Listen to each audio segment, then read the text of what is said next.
Olá, meu amigo, minha amiga, empreendedores de todo o Brasil, comerciantes, empresários, prestadores de serviços. Nós somos aqui do Jurídico do Brasil e estamos com o Programa Nacional de Assistência ao Empreendedor.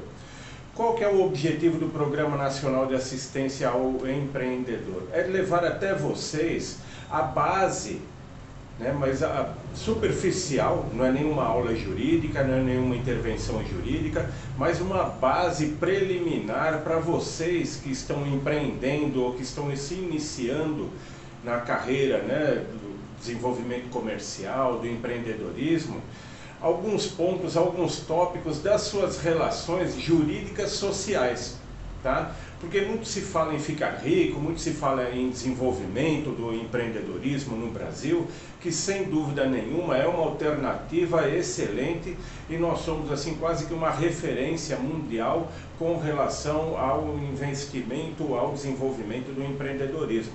Só que muitas vezes esquece, as pessoas ou mesmo os instrutores das questões aí do desenvolvimento,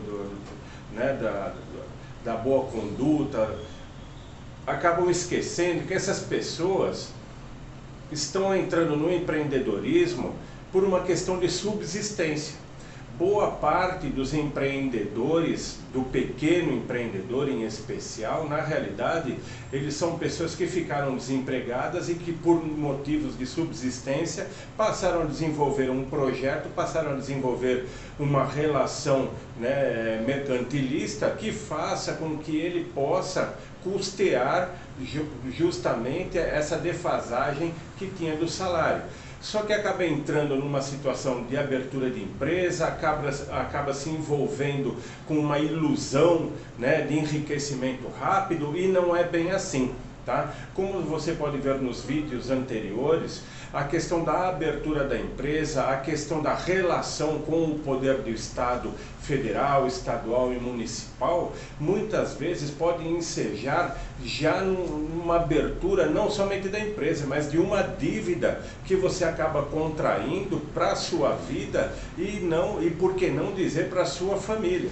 Tá? Se o seu projeto não tiver a garantia de lucro, não tiver a garantia não de um sucesso imediato, mas a garantia de uma visão futura de desenvolvimento, aperfeiçoamento e solidificação deste seu projeto, certamente vai acabar te criando problemas. E esses problemas, cá para nós, juridicamente falando, vão além túmulo, porque você pode adquirir e desenvolver uma série de propriedades, logicamente você está trabalhando para ter lucro, só que amanhã depois as suas dívidas acumuladas com o Estado, federal, estadual, municipal, acabam criando problemas na hora do inventário dos seus bens perante os seus herdeiros, porque o que vai acontecer? O juízo do inventário, ele vai notificar o federal, estadual, municipal para saber se você não está devendo nada.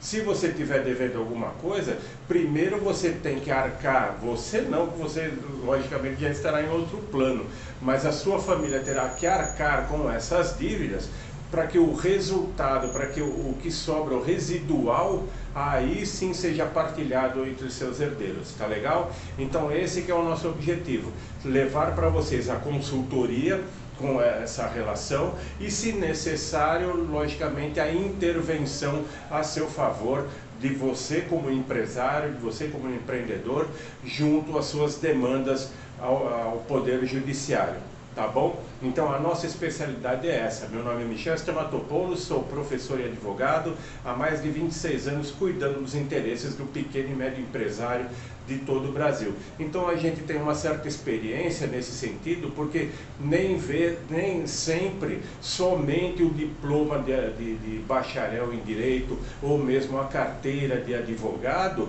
garantem o sucesso da sua demanda. O que tem que ter na realidade é experiência e jogo de cintura no desenvolvimento da relação processual. Tá legal? Então você precisa na realidade contar com uma equipe de advogados, de contadores, de auxiliares que certamente tenham experiências melhores do que a sua dentro dessa questão, não somente jurídica, mas até mesmo administrativa e comercial, tá bom?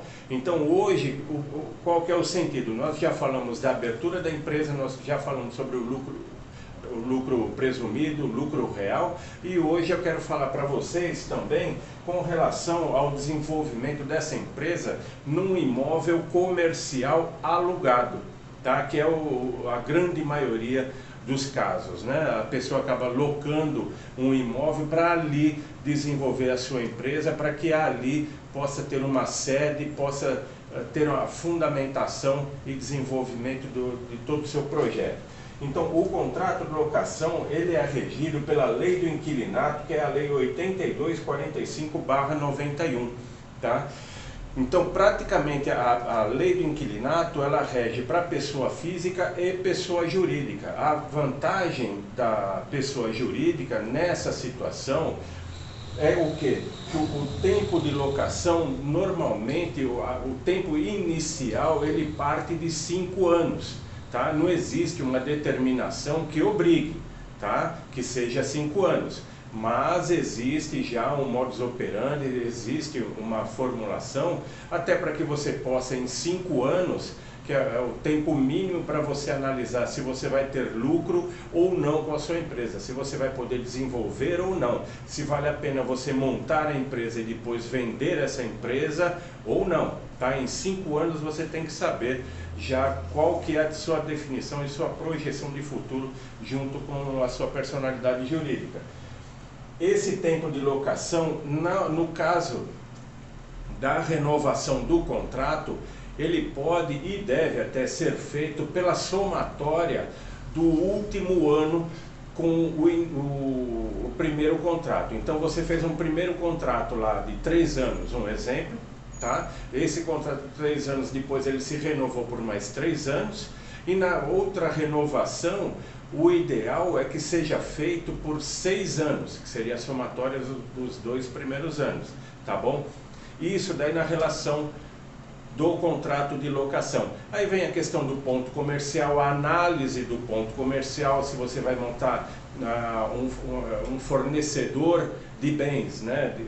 Um mercado, se você é um barbeiro, se você tem alguma prestação de serviço que precise de um fluxo de público maior para que tenha entrada e saída no dia a dia, a análise do ponto onde você vai estabelecer a sua empresa é de suma importância nesse sentido, tá bom? Até porque, logicamente, com esse fluxo de pessoas associado a um marketing, a um desenvolvimento publicitário que você tem que ter na sua empresa para que as pessoas saibam que você existe, que você está estabelecido em determinado local, é de fundamental importância. Mas futuramente, no nosso desenvolvimento das nossas conversas, a gente vai falar sobre o marketing, em especial atualmente a questão do marketing digital, tá? Então o nosso projeto, o nosso trabalho é ajudá-lo desde a concepção da sua empresa, tá? Até mesmo na relação social da sua empresa.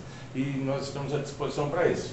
Com relação também à questão do ponto comercial, o que é um ponto comercial? Porque às vezes você vê por aí a pessoa querendo vende-se ponto comercial, vende-se o ponto comercial com adiantamento de luvas. Essa relação de ponto comercial, ela tem, o que acontece? Você monta lá o seu comércio, você monta a sua empresa, a sua prestação de serviços, até mesmo a questão de consultas, né? Você tem ali uma empresa de consultoria em determinado local, em determinado ponto comercial.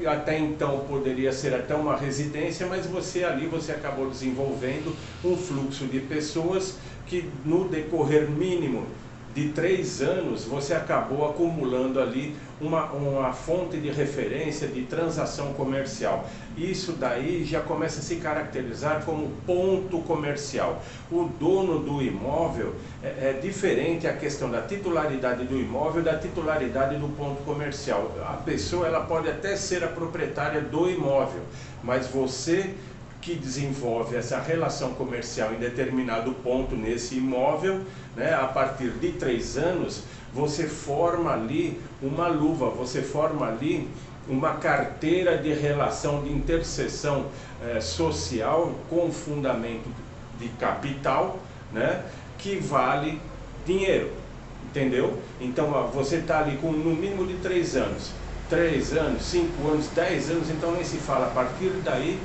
logicamente, existe até uma referência regional da sua empresa com relação àquela sociedade, com relação àquelas pessoas que convivem naquele ambiente.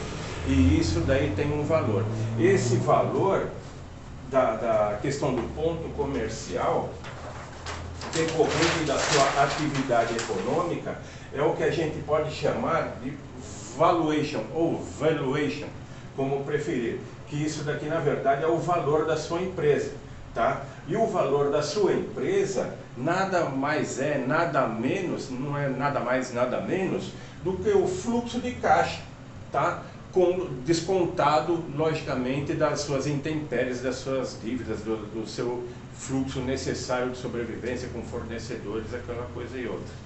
No próximo vídeo nós vamos explanar melhor a questão do valuation, que é o valor da sua empresa, como calcular o valor da sua empresa, porque tem muita gente que também abre a empresa, de repente sente que aquilo ali não é a realidade dele, percebe que a situação na mão dele, ele não tem rédea para tocar a empresa à frente, e antes que o barco afunde, ele acaba vendendo, né, ou optando em fundir alguma outra empresa, acaba comprando e fundindo com a compradora, a fim de resgatar a sua essência, de resgatar a sua empresa. Então isso daí, a questão do valor da empresa ou valuation, como preferirem, né, nós vamos discutir no próximo vídeo. Tá legal?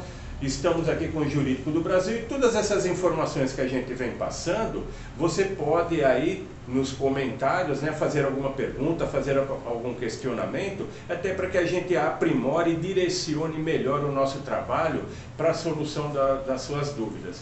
Tá ok? Meu nome é Michel Stamatopoulos, sou professor e advogado, e nos encontramos no próximo vídeo. Valeu, pessoal!